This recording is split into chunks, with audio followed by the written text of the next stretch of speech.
Hi guys, so finally we've come to the final part of the introduction to inheritance, whereby we will learn the syntax of inner class, or also known as the nested class, as well as the static nested class. So these two things are simply said just inside the class we have another class. So I'm going to use a very noob example. So let's say we have a class car. Inside here we have a nested class called as tire. So the special thing about this tire is that it cannot exist without car exist. So this is the nested class. So in order to create an object for this tire, you cannot do something like this, tire equals to new tire. So this is illegal. Or even if you want to do car.tire equals to new car.tire, this is also illegal, because you need to have the instance car exist, then only you can access to the class tire. What I meant is that you need to have the instance car first, then only you define car.tire, tire equals to new tire, no, car.new tire. So this is how you define an inner class instance. So for example, inside the class tire, right, I have a public method, like row, run, anything lah. So I'll print a line that is run tire, something like this. So inside here, as we already have the instance of tire, right, we can actually invoke the public method here already. So Java C Java, then Java. As you can see, run tire. So this is how you create an instance for the nested class. But there are certain situations where you cannot actually access the inner class from the main class. What I meant is that if this is a private nested class, let's say if I put a private as a assets keyword, so now this tire is already not accessible from the main method. It can only be accessed inside the class itself. So I will call the let's say I will call the new tire dot run. So car dot run. So this is only accessible inside the class car already. Yeah, still the same thing, but only accessible inside the parent class. I mean the outer class. This is outer class, this is inner class. Well, the last thing, well, is a static class. So what is a static class? We just define it as the keyword static. So this is a static class with, for example, like a static method.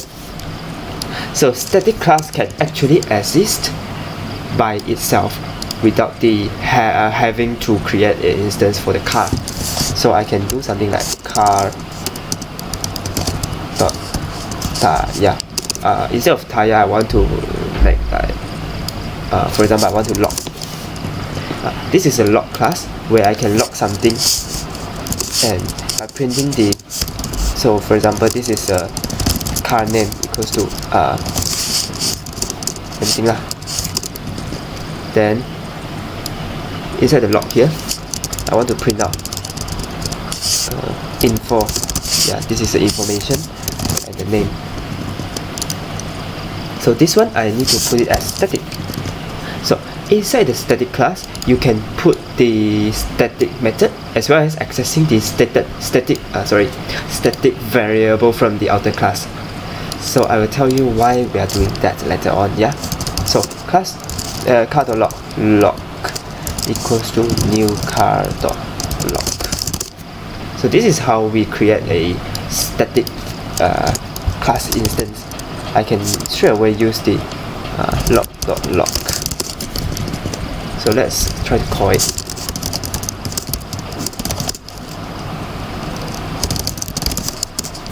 Oh, we got the info car.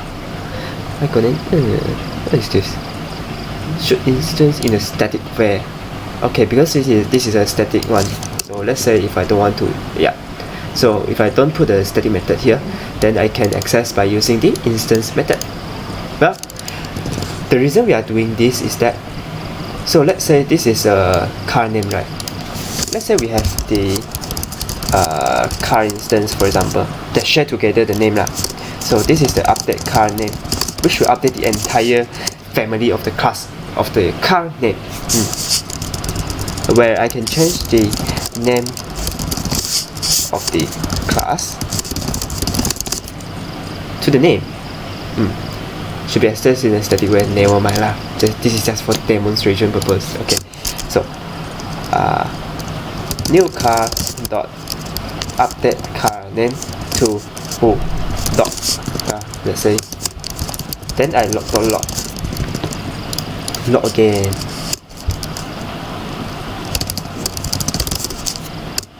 Well, now I can see the value for the car has already been changed. So although this is a static variable, but doesn't mean that it is a constant value, yeah? So we can still mutate it by using some random stuff. So for example, to avoid the warning, we can put this as a static. Well, never mind lah. I'm lazy to do already. Like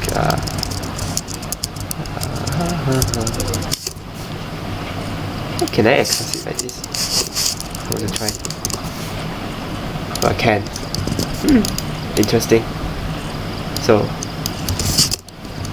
yeah, this is to avoid the warning lah, because it's a static method, right? Anyway, no harm to us. Still the same thing. So looking back into the static class, the reason of creating a static class is that we can like separate the things. Like for example, I want to do a logging, right?